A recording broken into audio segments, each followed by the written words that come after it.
Good evening, everyone. My name is Susan Gent, and I am with the Ames Public Library, and I am happy to welcome you this evening to our last series or lecture in the series with the ISU History Department this spring. And tonight's topic is Gone Ancient Greek Girl, and David Hollander will be presenting. David is a professor of history at Iowa State University. His main interest is in the economic history of late Republican and early Imperial Rome. He is the author of Money in the Late Roman Republic and Farmers and Agriculture in the Roman Economy. He edited A Companion to Ancient Agriculture with Tim Howe and currently serves as one of the general editors of the Encyclopedia of Ancient History. It's kind of interesting to think that that's growing still. So research continues even after so many years. So we're really pleased to have everyone here. I'm going to just cover a couple housekeeping items, and David will come on and begin his presentation. If you prefer or enjoy closed captions, I have enabled those. At the bottom of your Zoom controls, you'll see the word live transcript with the letter CC. If you click on that, you can show those subtitles. They're auto-generated, so they're not perfect, but sometimes it's nice to read along. If you like that, they're there. This is also being recorded for YouTube. So in about a week, this will be at the Ames Public Library's YouTube page, and welcome you to revisit it or share it with a colleague or a friend who wasn't able to be with us this evening. And then finally, at the end of the presentation, David is excited to take questions, and I will be monitoring chat. We do not have the Q&A function tonight. So just put those questions in chat, and if he doesn't get to them immediately, know that we'll bring those up and ask him your questions at the end. So are you out there, David? Yes, here I am. Hello, welcome. So, well, thank you. Yes, I'm going to step back and let you take it. You want to share your slides, and we'll make sure those look good. Okay.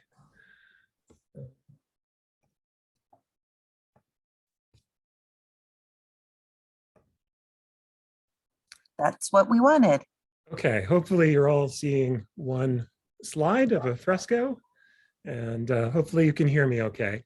I will say two things about your introduction. One is concerning the encyclopedia. There are new discoveries being made all the time. So we do need to update things occasionally.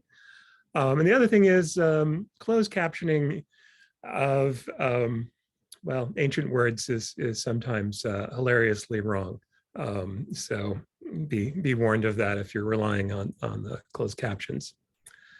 Anyway, thank you all for coming, and it was nice to see so many friends, colleagues, neighbors, and a few relatives in the list of participants.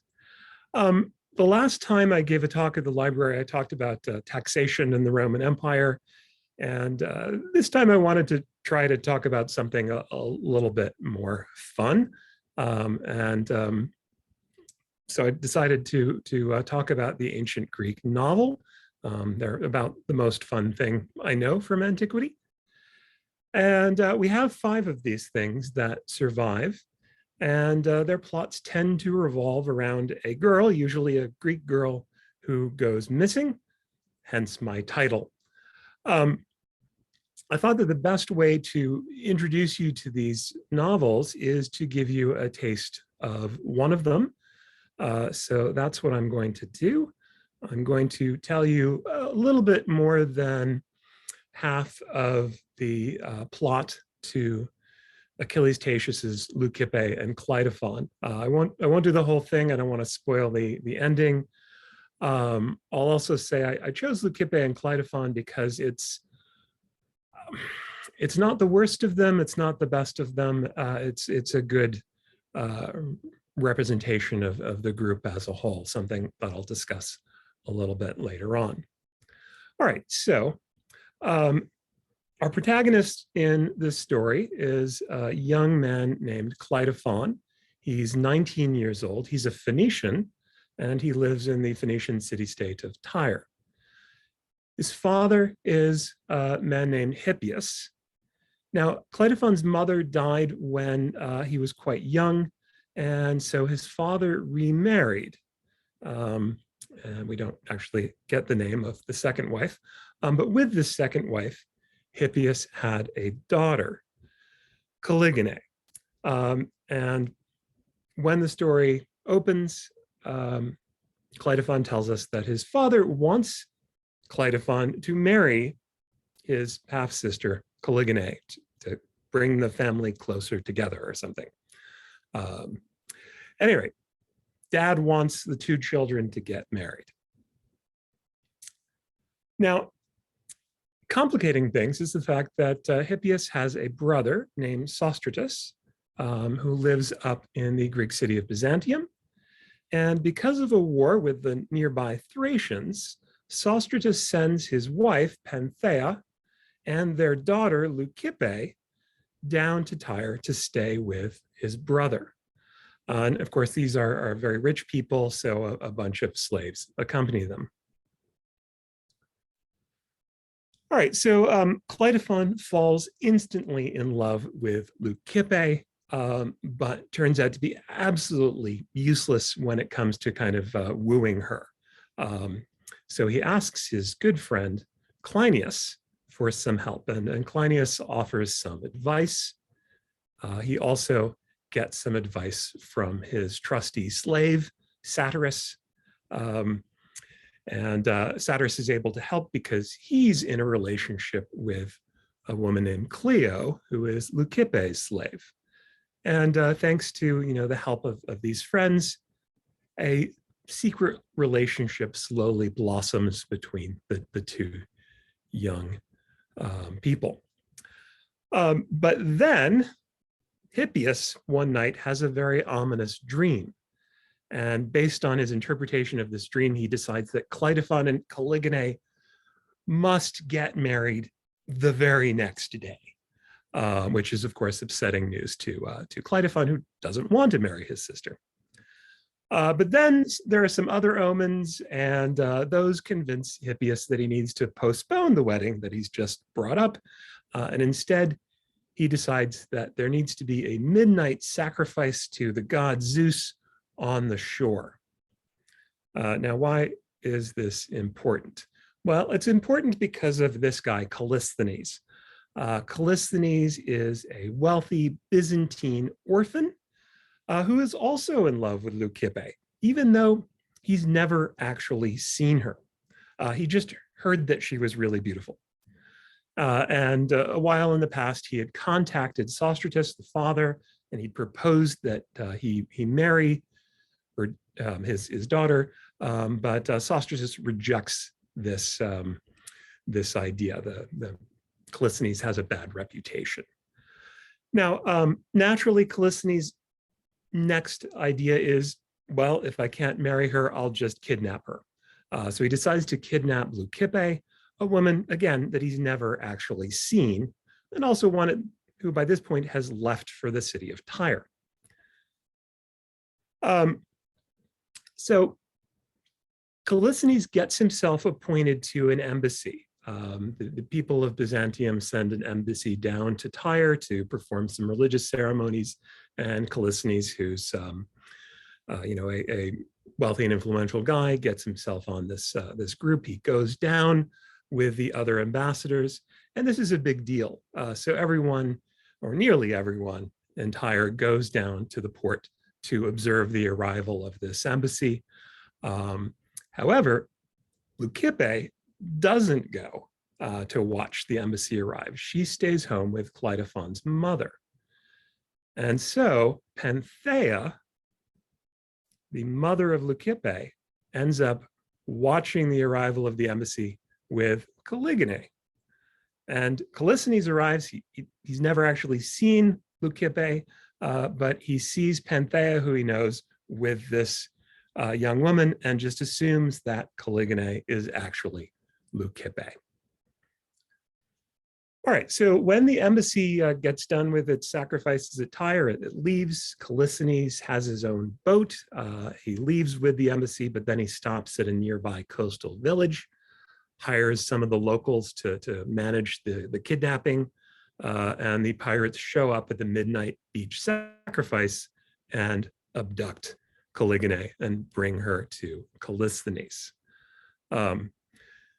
So Caligone's gone. All right, well, this is, upsetting, but also kind of a relief for Clitophon, because he can't very well marry his sister if she's no longer there. And it also allows him to pursue his relationship with Leucippe. So he gets some help from Satyrus and Clio, and they're able to sneak him into Leucippe's bedroom one night. But her mother almost immediately appears. She's just had an ominous dream too. Clitophon runs away, and Panthea spends some time shouting at Leucippe and Clio, demanding to know who was just in the room with them. Leucippe says, I have no idea. Might have been a brigand or a god. Anyway, Clitophon is kind of freaked out by this, and he decides that he and Satyrus are going to run away. Because they know that Panthea might torture Clio into revealing all of the details of what they were up to. So they go off to Cleinias's house, and actually they meet up with Clio there. She doesn't particularly want to be tortured, so she's in the process of running away too. And Cleinias offers to help them. Ultimately, Clitophon, Leucippe, and Satyrus all leave Tyre together with Cleinias. They go up the coast to Beirut, and then they catch a ship bound for Alexandria.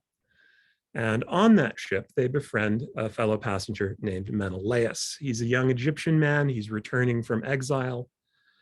But unfortunately, on the third day of the trip, a storm shows up and destroys the ship. Leucippe and Clitophon are washed ashore in Egypt. They recover to the city of Pelusium. And after they're feeling a little bit better, they get on a ship headed to Alexandria. And at this point, it's unclear what's happened to all of their friends. But this second ship is then captured by bandits. So Leucippe is taken away by the bandits to be sacrificed. Clitophon and the other prisoners that the bandits have are marched off to a kind of bandit king. But fortunately for them, they're rescued by some soldiers. And the soldiers are led by a guy named Charmides. And he's in the process of planning a major attack on these bandits. However, before the attack can happen, one night, Clitophon sees two of the bandits in the distance, and they sacrifice Leucippe at a makeshift altar. Then they eat her roasted innards and put the rest of her in a coffin. A little bit later on, when it's safe, Clitophon sneaks over to the coffin, and he's obviously very upset about this and is preparing to kill himself. He doesn't want to go on living without Leucippe. But just at the nick of time, Menelaus and Satyrus show up, and they stop him from killing himself. And it turns out that Menelaus was able to insinuate himself into the bandit group. And then, thanks to some theatrical props that Satyrus just happened to find on the shore, they faked the entire sacrifice to save Leucippe from being murdered. So great. Now, Charmides is still there with his army. He wants to attack the bandits, but he's waiting for some reinforcements. So everyone goes to a garrison for a while. Unfortunately, while they're there, the general falls in love with Leucippe. It's hard to say no to the general. He's very powerful. And so for a time, Clitophon and Menelaus are trying to kind of ward off the general's unwanted advances. But while this is happening, one day, Leucippe just seems to go completely crazy. She starts screaming nonstop and hitting people, and it's very worrisome. And no one knows exactly what's going on with that. And at this point, the general's ordered to attack the bandits, which he does. He's killed in the fighting. But eventually, Clitophon and Menelaus learn that Leucippe has been poisoned. One of the Egyptian soldiers had also fallen in love with Leucippe and had tried to give her a love potion. But he accidentally gave her the unmixed potion, which caused her to go crazy. This soldier conveniently is also killed in the battle with bandits, so is out of the picture. All right, so with the help of a new friend that they make, this is the mercenary Carius, they are able to give Leucippe the antidote so that she finally returns to normal. And at this point, Clitophon, Leucippe, Menelaus, Satyrus, and Carius all take another ship to Alexandria, and this one actually manages to arrive there without interference from, storms or pirates. They find a place to stay, they do some sightseeing, but Carius, the mercenary, has secretly fallen in love with Leucippe, and of course, he also has decided to abduct her. He lives on the nearby island of Pharos, and he invites the others to his house. And the pretext is that's for his birthday. All right, so despite some bad omens, Clitophon and Leucippe do go to Pharos. They see the famous lighthouse, and then they visit Carius's house. But that evening, during dinner, men break into the house and abduct Leucippe. There's a chase. The pirates try to escape with Leucippe in a boat. The local naval commander pursues them in one of his boats. And then, fearing they'll be captured, the pirates cut off Leucippe's head and dump her body overboard. Clitophon, needless to say, is pretty upset with this, and they stop their pursuit and recover Leucippe's headless body. The pirates manage to escape. Well, Clitophon buries Leucippe's body, returns to Alexandria. He's very upset. Menelaus helps him with his grief, and about 6 months pass. 6 months later, he's walking in the marketplace when his old friend Clinias finds him. It turns out that Clinias had been rescued by another ship in the original shipwreck and had eventually returned to Tyre. Then later on, he'd heard rumors that Clitophon had been seen in Alexandria, so he sailed there to find him. And so they talk. Clitophon does not want to return to Tyre. He doesn't want to see his father again. His father's coming to Alexandria, so he needs to do something pretty soon to avoid uncomfortable encounters. Well, Satyrus chimes in with a suggestion, and he suggests that Clitophon marry the rich widow Melite. She's from Ephesus, and she's in love with Clitophon. She's been hanging around in Alexandria for 2 months, trying to get him to go home with her. And ultimately, Clitophon agrees to this idea. Clitophon and Melite get married in Alexandria and then take ship to Ephesus. Clinias and Satyrus go with them, but Menelaus stays in Egypt, which is, after all, his home country. All right, they get to Ephesus, and it turns out that Melite is extremely rich. And she orders the preparation of a big feast to celebrate her return and this marriage. In the meantime, she and Clitophon visit her sumptuous country estate, where a disheveled slave woman named Lacaina begs Melite for help. This woman says she's freeborn, a noble woman who's been abducted by pirates, but she's been mistreated by Melite's steward, a man named Sosthenes. Sosthenes is in love with her too, and is torturing her because she has rejected his advances. Now Melite takes pity on the woman and fires Sosthenes. Meanwhile, Clitophon, who's maybe not the most observant person, does at least notice that this Lacaina sort of looks a little bit like Leucippe.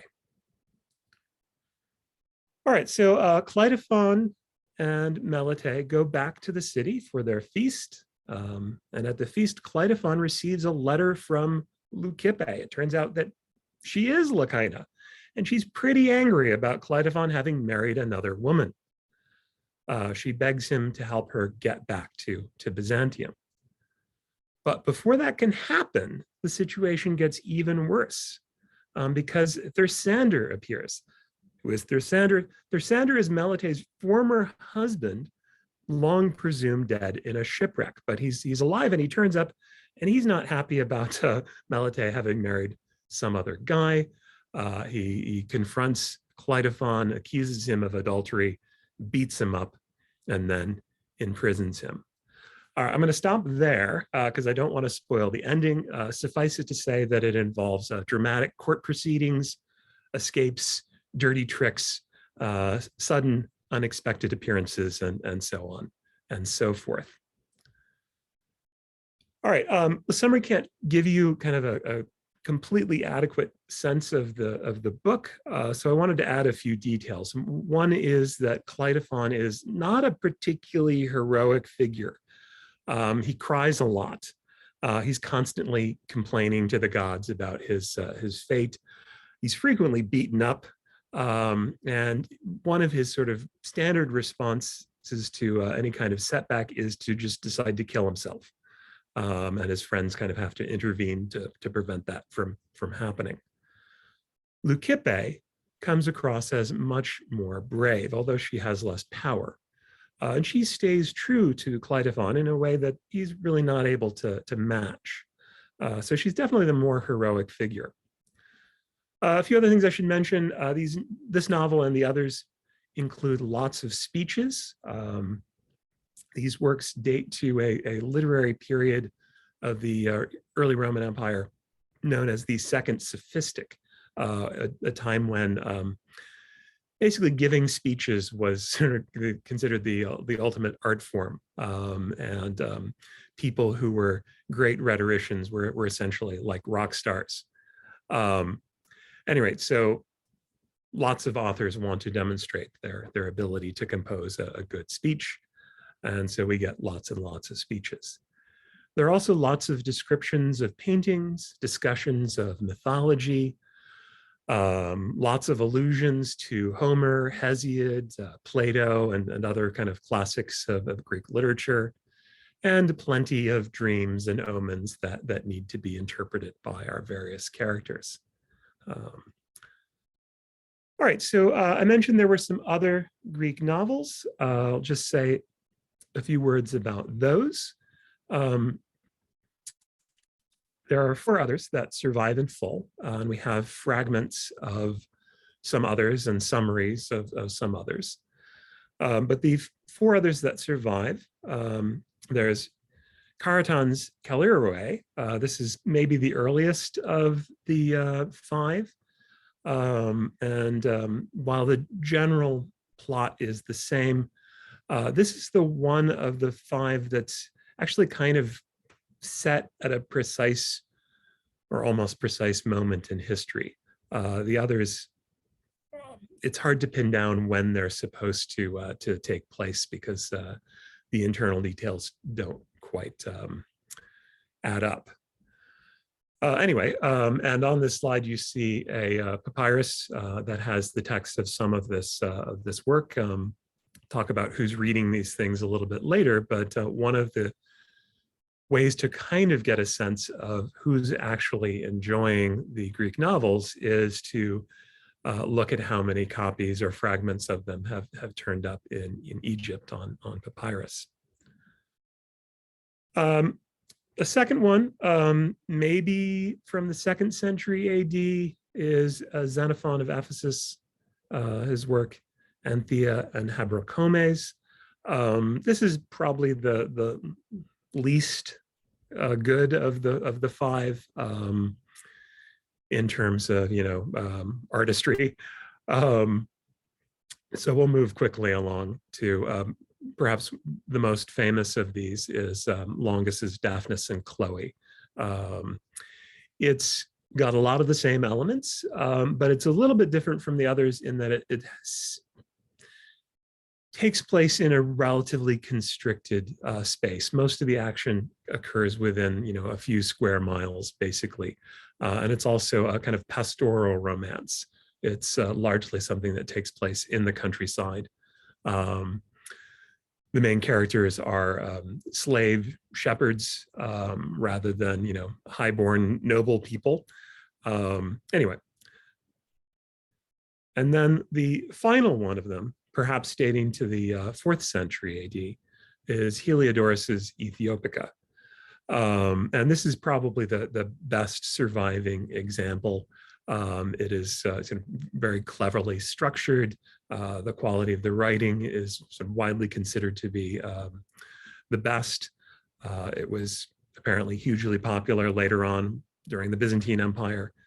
It also has some interesting features. One of them is that our main heroine is actually from Ethiopia, hence Ethiopica, which is unusual. Usually the heroines are Greek women. All right, so I said these things have lots of common elements, and I thought I'd just show graphically how similar they all are. All 5 have stories of true love. Our main 2 characters fall in love with each other, usually instantly. They all are interested in this idea of fatal beauty, of people who are so beautiful, or in the case of the male protagonist, so handsome that people just can't help but fall in love with them. And as you saw with the Leucippe and Clitophon story, this happens repeatedly with Leucippe, and to some extent with Clitophon as well. So anyway, this idea of fatal beauty runs through all of these novels. Pirates appear in pretty much all of them as well, as do kidnappings and ominous dreams that must be interpreted by people to figure out what to do. Torture is either undertaken or threatened or worried about in all of them, and some form of shipwreck occurs in all of these novels. Sometimes it's storms destroying a ship. One time it's just a ship kind of becalmed and unable to go anywhere, and everyone just dying on the ship out in the middle of the ocean. In Longus's Daphnis and Chloe, a ship is overturned by cows, believe it or not, at any rate. And there are also potions in many of them, or at least 3 out of 5. There's some sort of potion, and these potions also usually go awry. Somehow the love potion that is unmixed, sometimes it's poison that the wrong person takes, that kind of stuff. And then finally, resurrection, and resurrection by which I mean in some sort of situation in which someone who is thought dead turns out not to be dead, or only seems dead, or in one case is someone who's genuinely dead and is briefly revived for the purposes of getting some information out of them before they collapse dead again. And in some cases, it's someone who's just thought to be dead and later turns up, like Melete's husband. So other things you can see repeated over and over again: attempted rape, attempted executions, the power of various cult gods, and sort of a thin line between freedom and slavery. It's frequently the case that one or both of the main characters are enslaved and have to be freed, find themselves being sold after being abducted, and that sort of stuff. So there's a lot of common elements, although if you read them all, I would say that there are enough differences that it doesn't get tedious. Now, I should note that we have a couple of surviving Latin novels, and these are, I think, better known than the Greek ones. they're also very, very different from the Greek novels. They tend to be more clearly comic, not that the Greek novels aren't frequently very comic. The clear difference is that both of the surviving examples are set in the present, at least from their author's point of view. They're set within the Roman Empire in a fairly unambiguous fashion. The first of these is Petronius's work called the Satirica or Satyricon. We actually only have a tiny portion of this work, and the most famous sort of extended fragment is a bit sometimes called the Dinner at Trimalchios, which is a very interesting work that gives us a lot of insight into Roman society in the early empire. Other aspects of Petronius are pretty disturbing, actually. So we'll move on quickly to the other, also fairly well-known Latin novel, and that is Apuleius's Metamorphoses, sometimes referred to as the Golden Ass. And again, this is very different in many respects from your typical Greek novel, although it does share some interesting similarities. The difference is it focuses on a male protagonist who, due to being a little bit too curious about magic, accidentally gets himself transmogrified into an ass, and has various adventures while trying to get himself transformed back into human form. There are some bandits involved and some dreams and some other elements of the Greek novel. So I think Apuleius is playing with that genre as well, but in many respects it's quite different. All right, so since this is a history talk, I have to talk a little bit about what does this have to do with history, and that's a difficult question. So we don't have a lot of works from antiquity, at least from Greek and Roman antiquity, which spends so much time portraying the lives of women and the lives of slaves. So these are sort of precious documents, and we'd really like to be able to use them to draw some conclusions about these people that, our main historical sources don't really have a lot of time for. They're mostly talking about, wars and politics and stuff. But it's really hard to draw firm conclusions from these works for a number of reasons. One is they're really hard to date. We reasonably confident within a century or two, but there's actually a fair amount of debate about when to place these works. Secondly, we know virtually nothing about the authors. And so, that leads to some challenges as well. If we knew something about the authors, we might be able to make some assumptions about what they were hoping to accomplish with these works. And then, of course, it's fiction. Can we be confident that the details are realistic? When a bandit who's abducted a woman starts talking about, needing a particular document to validate the sale, is that a thing that was really important, or has this just been made up to, further the plot in some fashion? It's not entirely clear sometimes. And then there's also the fact that, as I already said, these things are set in an imaginary and sometimes kind of fantastical past. Rome is never mentioned in any of these works, despite the fact that they're all written during the Roman Empire. So in addition to that, there's the uncertainty we have about who's actually reading these things. Early on, say in the early 20th century, when scholars looked at these things, they kind of, thought they weren't the high literature that they'd been trained to appreciate. It's not like Homer or Plato, and the stories, the adventure stories, seem kind of silly. So they would just sort of assume that they were, popular literature, and so these are things that ancient women read. Excuse me. And after a while, once some other people started to pay more attention to these works, and maybe with the exception of Xenophon of Ephesus's work, they started to see that there was actually some, subtle things going on, clever references, clever structures in the plot, and that sort of thing. And then they said, well, maybe the same sort of people who appreciate Plato are also reading these. So maybe men are reading these after all.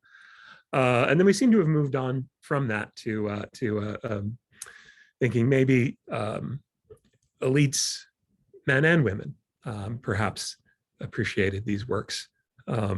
Any rate, it's really difficult to know for sure.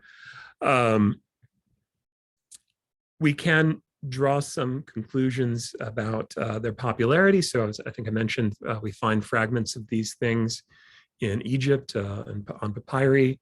And there are multiple copies of certain novels, and some of them are written on the finer quality of papyrus, and some of them are written in nice letters suggesting that they were valuable copies that were owned by wealthy people. And so that's suggestive, but there are far more surviving copies of Aristotle and Plato and Homer and Thucydides and that sort of stuff. So we're not talking about works that were as popular as that classic literature. But can we draw any conclusions simply from the reasonable popularity of these works and their general similarities? Well, Foucault suggested that these novels were evidence for what he termed a new erotics, which he described as organizing itself around the symmetrical and reciprocal relationship of a man and a woman, around the high value attributed to virginity, and around the complete union in which it finds perfection. So he viewed this literature as evidence for kind of the history of sexuality. I don't necessarily buy Foucault's argument, but it is curious that writers in the early Roman Empire have chosen to depict this kind of relationship.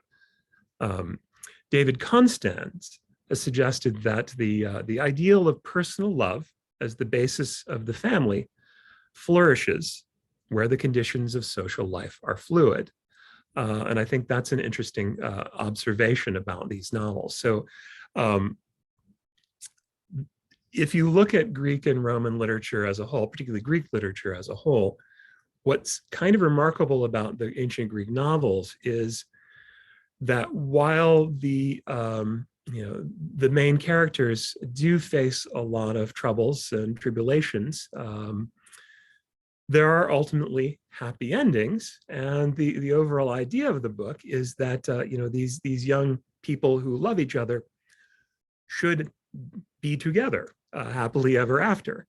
And if you look at earlier Greek literature, this is not something that you really see reflected all the time. In fact, in earlier literature, oftentimes falling in love with someone, even falling in love with your wife, is viewed as highly problematic.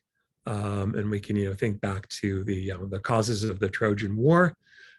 We can look at the opening pages of Herodotus's first work of history, where among the things that lead to eventually the war between the Greeks and the Persians is the serious problem of a husband actually loving his wife.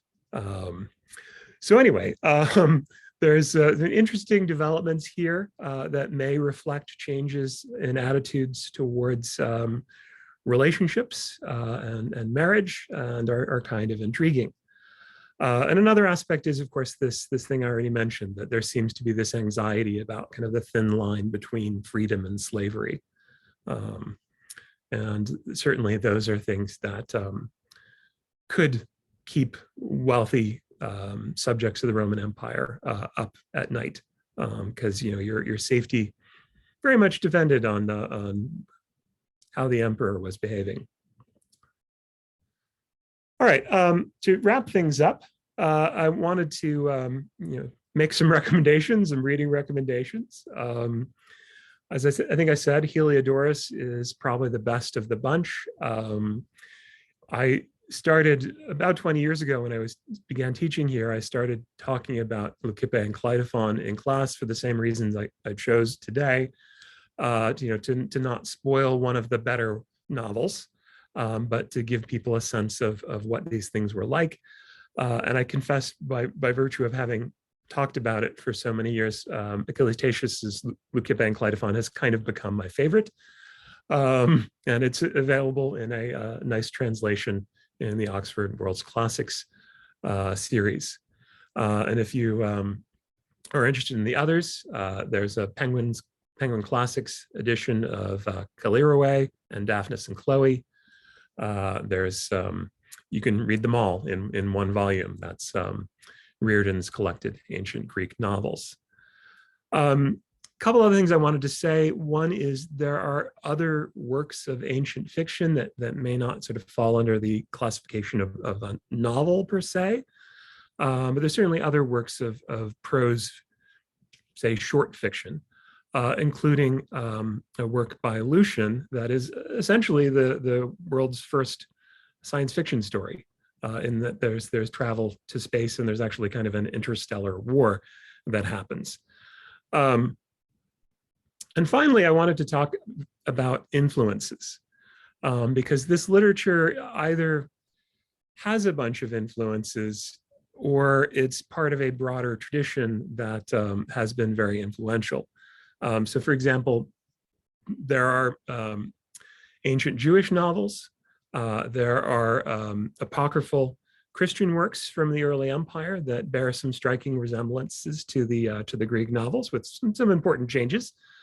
And then moving into later periods, I don't know that we can say this for certain, but it certainly seems to me that Boccaccio in the Decameron is drawing, if not directly on these novels, on other things that are quite like them.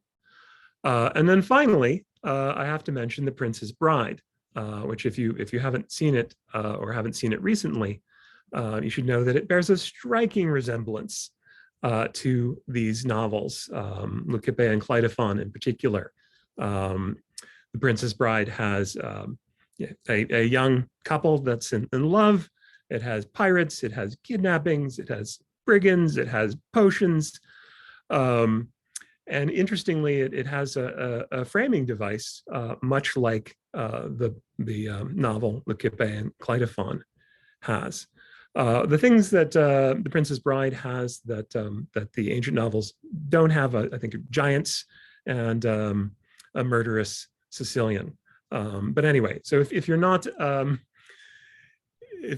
able to find a copy of one of the ancient novels, try The Princess Bride. It is certainly in the spirit of and the tradition of the ancient Greek novels, or watch the movie. All right, thank you very much for joining me, and I look forward to answering some questions.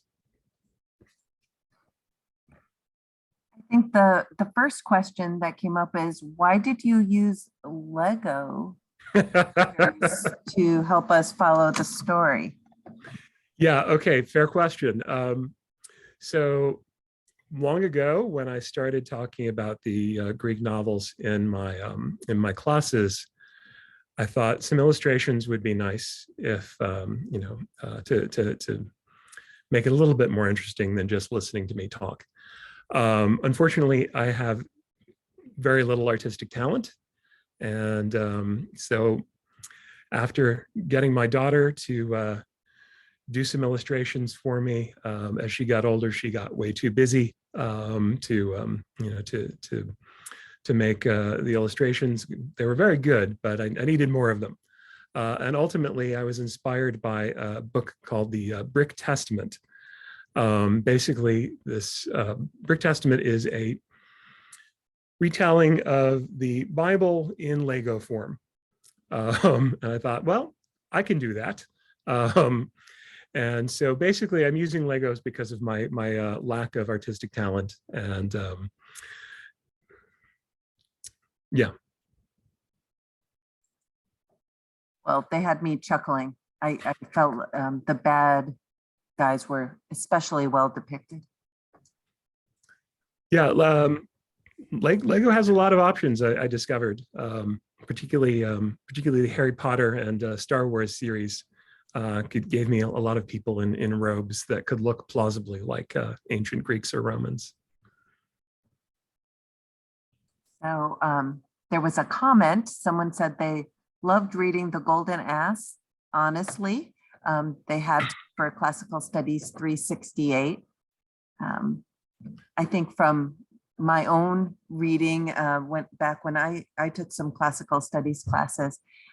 You mentioned several things, just those little nuances, and I know sometimes a lot of that is affected by the translator too, but just how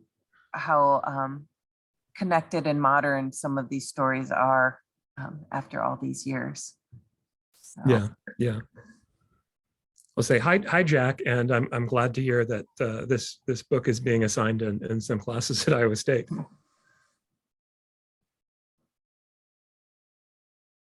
Anyone else? Oh, I'll let you read this. It's kind of. Okay, Amy. Hi, Amy. How do these books shape or change our understanding of the place of women in the ancient world? Status, character, good versus bad, fault versus men. Yeah, that's the kind of frustrating thing is potentially they're fanciful. They all seem to have been written by men. So can we actually trust them as as fair representations of women in antiquity? And probably not. I think only when we have additional evidence from other sources that sort of backs up the portrayal that we get in these novels can we be reasonably confident about them. I would say that we get plenty of women in these novels who are able to act on their own. So, for example, Melite and Leucippe and Clitophon, her husband is gone, apparently dead, and she's managing the property. She's clearly a powerful local figure, and I think that does reflect the situation of many upper class women in the early Roman Empire, where actually women had potentially a fair degree of economic independence. And it's been suggested that women, upper class women in the early Roman Empire had more economic freedom than women in Europe until I think like the 19th century. I don't know enough about post-antique history to be sure of that, but someone I trust has claimed that. Let's see.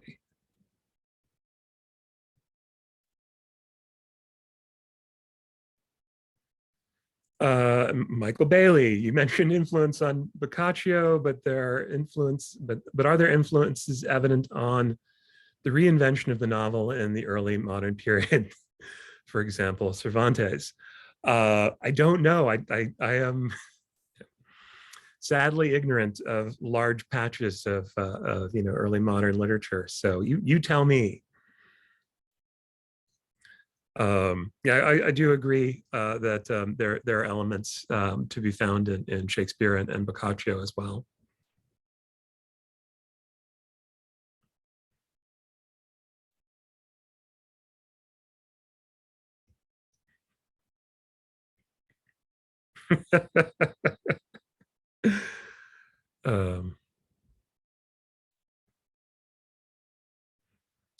Anyway, ostensibly this is a history talk, but in reality, I've just wanted to share a bunch of books that I love with you, and I hope the Ames Public Library has some of these, and that you get a chance to read one and enjoy them. Well, thank you so much, David, for really making ancient texts feel relevant and alive, and give us a little glimpse into some women's roles. Princess Bride is one that I'm sure we have. I'm not sure about the other texts. So I don't think I mentioned this, but the Princess Bride was a book before it was turned into a movie. So the book is not a novelization. And there's some interesting additions and details that were unsurprisingly left out of the movie. It's worth reading.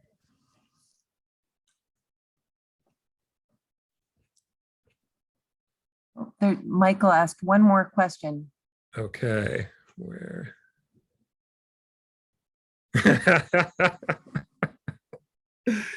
Yeah, they never come out and say, never get involved in a land war in Asia, but I feel it's implicit in a lot of the texts.